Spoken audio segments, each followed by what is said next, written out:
Welcome rockers the act series के second part में आपका स्वागत है। इस पार्ट की शुरुआत 2013 में होती है। जिप्सी अपने खिड़की से मैट को देख रही होती है जो लॉन में घास काटने का काम करता है। जिप्सी एक एडल्ट की तरह मैट की ओर सेक्सुअली अट्रैक्ट होने लगती है। हालांकि उसकी माँ उसको अभी भी छोटी बच्ची की तरह ट्रीट करती है। तब डीडी उसको नहाने को कहती है। जिप्सी उदास होकर नहाने जाती है और जब वो नहा लेती है तब उसका मंथली पीरियड शुरू हो जाता है। बाथरूम मैट पर खून के दाग देखकर डीडी उसको घिस घिस कर धोती है। अब अपनी माँ को अपने पीरियड्स का खून साफ करते देख जिप्सी को अजीब सी खुशी भी होती है। उसकी माँ उसे इमोशनली इतना टॉर्चर कर रही थी कि जिप्सी इस छोटी सी बात को भी अपनी जीत समझती है। हॉस्पिटल में डॉक्टर डीडी को एग्जामिन करके बताती हैं उसे टाइप 2 डायबिटीज है और उसे इंसुलिन इंजेक्शन लगाने होंगे।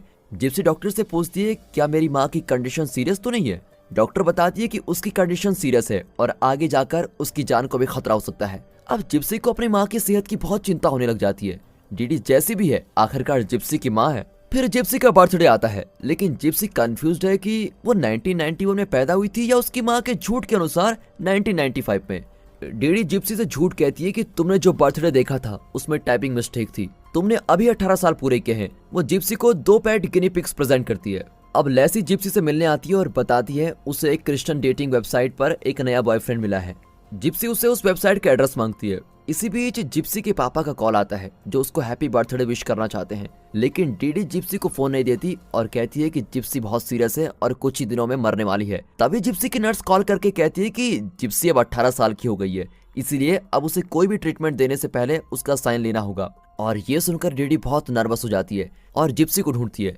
जिप्सी लेसी के साथ बाहर बैठी होती है। डीडी उस पर चिल्लाती है कि तुम गिनी पिग्स को बाहर क्यों लेके गई। फिर वो जल्दी से जिप्सी को अंदर लेके आती है और उसको डांटती है कि बाहर लड़कियों को किडनैप करने वाले बहुत लोग घूम रहे हैं, इसलिए घर से बाहर मत जाओ। दरअसल वो अपनी बालिग बेटी की लीगल गार्डियन बनना चाहती है ताकि जिप्सी अपनी मर्जी से कुछ भी न कर सके। गार्डियनशिप लेने के लिए वो जिप्सी को अपने लॉयर के पास लेके जाती है। वहाँ भी वो जिप्सी को कंट्रोल करने लगती है कि ये खाओ वो मत खाओ वगैरह वगैरह। लेकिन खुशकिस्मती से लॉयर पता लगा लेती है कि जिप्सी अपने फैसले खुद करने के काबिल हो गई है, इसीलिए वो डीडी को गार्डियनशिप देने से इनकार कर देती है। फिर डीडी जिप्सी को मॉल में लेके जाती है और बड़बड़ाती रहती है कि उसे गार्डियनशिप नहीं मिली, पर लगता है कि उसका डायबिटीज हद पार कर चुका है। अब उसके पैर सूजने लगते हैं और उसको चक्कर भी आते हैं। जिप्सी अपनी माँ को एक जगह बिठाकर उसके लिए दवाई लेने जाती है, लेकिन बीच में एक स्टोर के अंदर जाकर वो अपने लिए एक लैपटॉप खरीद लेती है ताकि वो अपनी मनपसंद वेबसाइट से ब्राउज कर सके। फिर वो अपना नया लैपटॉप वैन के अंदर छुपा देती है ताकि मम्मी को पता न चले और मॉल के अंदर लौट आती है। डीडी की हालत अब बहुत ही खराब होती है और वे तुरंत घर लौट आते हैं। जिप्सी अपनी माँ को इंसुलिन इंजेक्शन लगाती है और डीडी पूछती है कि बेटी क्या तुम मुझसे प्यार करती हो। जिप्सी हाँ कहकर सर हिलाती है, लेकिन उसके चेहरे पर साफ साफ लिखा होता है कि वो अपने माँ की कंट्रोलिंग बिहेवियर से छुटकारा पाना चाहती है। उसी रात जिप्सी उस डेटिंग वेबसाइट पर साइन करती है जिसके बारे में लेसी ने उसको बताया था। वो एक ब्लैक विग पहनकर पोज करती है और अपनी फोटोज उस साइट पर अपलोड कर देती है। अगले दिन डीडी जिप्सी के साथ टूलाइट मूवी देखने चलती है, लेकिन जिप्सी घास काटने वाले मैट के ख्यालों में खोई होती है, पर डीडी किसी तरह उसे कन्विंस कर ही लेती है। जब मूवी में एक इंटीमेट सीन आता है तो डीडी जिप्सी की आंखें बंद कर देती है, लेकिन उसकी उंगलियों के बीच से जिप्सी थोड़ा सा सीन देख ही लेती है। उस रात जिप्सी अपने नए लैपटॉप पर उस डेटिंग वेबसाइट पर जाती है जहां उसे कई मैसेजेस आए होते हैं। एक मैसेज मैट का भी होता है जिसमें उसने अपने प्राइवेट पार्ट्स दिखाए होते हैं। जिप्सी एकदम चौंक जाती है कि ये क्या पागलपन है। तभी निक नाम का एक लड़का चैट रिक्वेस्ट भेजता है और जिप्सी उसको एक्सेप्ट कर लेती है। दोनों चैट करने लगते हैं। निक कहता है कि तुम बिल्कुल प्रिंसेस लगती हो। फिर दोनों लाइव वेबकैम पर बात करने लग जाते हैं। जिप्सी उससे बताती है कि वो व्हील चेयर यूज करती है और उसकी लाइफ में कई प्रॉब्लम्स हैं, लेकिन निक कहता है तुम जैसे भी हो वैसे ही ठीक हो। वो ये भी बताता है कि मेरे अंदर अच्छी और बुरी पर्सनैलिटीज दोनों हैं। यहाँ डीडी अपने लॉयर से पावर ऑफ अटर्नी के बारे में पूछती है ताकि वो किसी तरह अपनी बेटी की लाइफ को कंट्रोल कर सके। लॉयर बताती है कि अगर तुम जिप्सी की लीगल गार्डियन बनना चाहती हो तो जिप्सी को कुछ पेपर साइन करने होंगे। अब डीडी की एक्टिंग फिर से शुरू हो जाती है। एक रात वो शुगर लेवल कम होने की एक्टिंग करती है। जब जिप्सी उसका शुगर चेक कर रही होती है तो डीडी उससे बताती है झूठ बोलना और धोखा देना बुरी आदतें हैं। मैंने कुछ साल पहले ऐसे बुरे काम किए थे जिससे मुझे जेल भी जाना पड़ा था। इसके बाद मुझे पूरी जिंदगी लोगों से झूठ पर झूठ बोलना पड़ा क्योंकि तुम मेरी बेटी हो। तुम्हें भी मेरी गलतियों के लिए जेल हो सकती है, लेकिन अगर तुम कुछ पेपर्स पर साइन कर दोगी तो हम दोनों जेल से बच सकती है। ये कहकर वो जिप्सी को अपने पावर ऑफ अटॉर्नी पेपर्स देती है। जिप्सी जरा सोचती है लेकिन आखिरकार पेपर्स पर साइन कर ही देती है। फिर वो वेबकैम पर निक के सामने रोती है और कहती है कि मैं जिंदगी भर अपनी माँ के बिछाए हुए जाल में फंसती रही हूँ। वो ये भी बता देती है कि मुझे व्हील चेयर की जरूरत बिल्कुल नहीं है, लेकिन मेरी माँ मुझसे ये सब कुछ करवाती है। अब जिप्सी को शांत करवाने के लिए निक उसको एक इरोटिक इमेज दिखाता है। अगले दिन जब डीडी उठती है तो जिप्सी बिस्तर पर नहीं होती। वो जिप्सी के कमरे में जाती है तो जमीन पर लेटी होती है और उसके पास उसका लैपटॉप भी होता है। अब डीडी लैपटॉप उठाकर किचन में लेके जाती है और हथौड़े से उसको तोड़ने लग जाती है। आवाज को सुनकर जिप्सी वहां पर आती है और कहती है, ये वाला तोड़ दोगी तो मैं दूसरा ले लूंगी।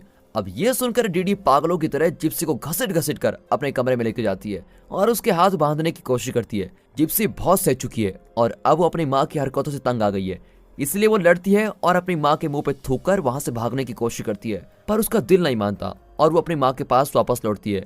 मतलब वो मानसिक तौर पर अपनी माँ की जाल में इतनी फंस चुकी है कि अब वो चाहते हुए भी आजाद नहीं हो सकती। उसी रात जिप्सी निक के साथ अपनी लाइफ की कई बातें शेयर करती है और उनकी रिलेशनशिप गहरी होने लगती है और फिर उसके साथ मिलकर जिप्सी पहली बार एडल्ट्स की दुनिया को एक्सप्लोर करने लग जाती है। और अब कहानी फिर से 2015 में शिफ्ट होती है। जिप्सी अब निक पर पूरा विश्वास करने लगी है। निक कहता है कि हम 2 साल से वेबकैम पर ही मिल रहे हैं, मैं तुमसे सच में मिलना चाहती हूँ। लेकिन जिप्सी जानती है कि उसकी माँ कभी नहीं चाहेगी कि उसका कोई बॉयफ्रेंड हो। तभी जिप्सी को एक आइडिया आता है। वो निक से कहती है, तुम मेरी माँ के सामने एक अजनबी बनकर मुझसे मिलना। अगले दिन वो अपनी माँ के साथ डिज्नी ट्रिप पर जाने का प्लान बनाती है, लेकिन डीडी की सेहत बद से बदतर होती जाती है क्योंकि वो ना तो इंसुलिन लेती है और ना ही एक्सरसाइज करती है। पर जिप्सी बार बार ट्रिप पर जाने की जिद करती है। अब डीडी गुस्सा करती है कि मैं कितनी मुश्किलों के बीच एक घर चला रही हूँ और तुम होगी बस घूमने पर लगी हुई हो। अगले सीन में निक को दिखाते हैं जो विस्कंसिन में रहता है। वो पिज्जा पेल्डर में वेटर का काम करता था, लेकिन हाल ही में उसे किचन में प्रमोट कर दिया गया है। उसका बॉस उसको पिज्जा बनवाना सिखाता है, लेकिन निक ठीक से नहीं बना पाता। वो 2 अनकुक्ड पिज्जा को गलती से नीचे गिरा देता है। फिर पनिशमेंट के तौर पर उसे चलता फिरता पिज्जा एडवर्टाइजमेंट बना दिया जाता है। उसी रात वो अकेले अपने कमरे में अपनी ऑनलाइन गर्लफ्रेंड जिप्सी से चैट करता है। वो मजाक से कहता है कि मेरे अंदर की बुरी पर्सनैलिटी कभी कभी मुझसे खून भी करवा सकती है। जिप्सी जानती है कि वो मजाक कर रहा है, फिर भी उसको ये सुनकर डर लगता है। अब डीडी जिप्सी के साथ नई सिंड्रेला मूवी देखना चाहती है। जिप्सी निक को अपनी माँ से मिलवाने का प्लान भी बनाती है। वो निक के लिए एक बस टिकट खरीदती है और कहती है, तुम मूवी प्रीमियर के लिए जरा जल्दी पहुंच जाना, वहाँ मेरी माँ के लिए थिएटर का दरवाजा खोलना। जिप्सी को लगता है कि इस तरह उसकी माँ निक से इम्प्रेस हो जाएगी, लेकिन उस दिन जिप्सी के प्लान के मुताबिक कुछ भी नहीं होता। वो सिंड्रेला ड्रेस में अपनी माँ के साथ थिएटर तो जाती है, लेकिन वहाँ निक कहीं भी नजर नहीं आता। जिप्सी मायूस होने लगती है, लेकिन तभी निक वहाँ प्रकट हो जाता है और दोनों पहली बार एक दूसरे को रियल में देखकर बड़े खुश होते हैं। तभी डीडी टिकट्स खरीदकर वहाँ पर आती है और निक नर्वस होकर कुछ बकने लग जाता है। डीडी डरकर जिप्सी को वहाँ से लेके जाती है। अंदर जिप्सी निक का इंतजार कर रही होती है और जब निक आकर उसके पीछे बैठता है तो वो तो बिल्कुल खिली उठती है। डीडी जिप्सी को दूसरी सीट पर लेके जाती है, लेकिन निक उनको फॉलो करके उनके पीछे बैठ जाता है। डीडी को निक से अब चिढ़ होने लग जाती है और वो दोबारा सीट बदलती है। अब निक उठकर बाहर चला जाता है। बेचारी जिप्सी उदास हो जाती है क्योंकि उसने निक के साथ इस पहली मीटिंग के लिए बहुत कुछ सोच रखा था। कुछ देर बाद वो रेस्टरूम जाने के बहाने बाहर जाती है और वहाँ निक को देख लेती है। वो निक को रेस्टरूम में लेके जाती है और वहाँ वे पहली बार किस करते हैं और इंटीमेट हो जाते हैं।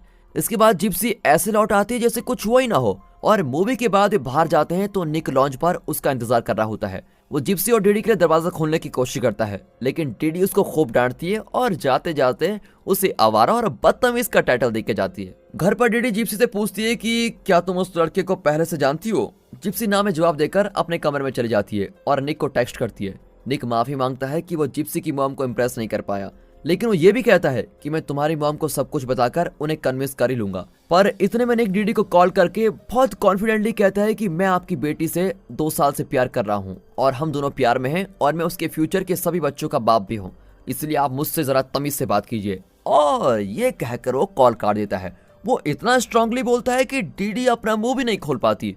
वो इसे अपनी बेइज्जती मानती है और अपना डोमिनेंस दिखाने के लिए वो जिप्सी को बेड के साथ बांध देती है।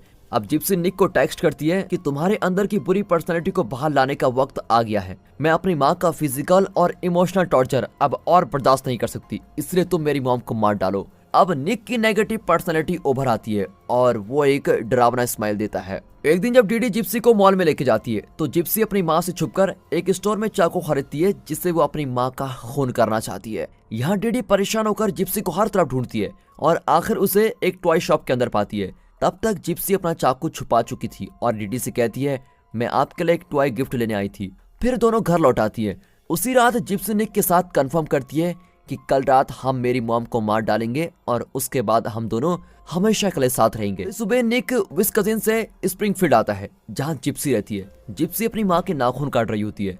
फिर वो नेल पॉलिश लगाती है और आखिरी बार अपनी माँ से हंसकर बातें करती है। फिर जिप्सी का फीडिंग ट्यूब बदलने के लिए दोनों डॉक्टर हार्ली के पास जाती हैं और इसी बहाने वे थोड़ी देर घर से बाहर चली जाती हैं। उस रात दोनों साथ ही सोती हैं, पर जैसे डीडी सो जाती है तो जिप्सी उठकर जल्दी से अपना सूटकेस पैक कर लेती है और तभी निक वहां पर आता है। और दोस्तों इसी के साथ ये एपिसोड यहाँ पर खत्म होता है।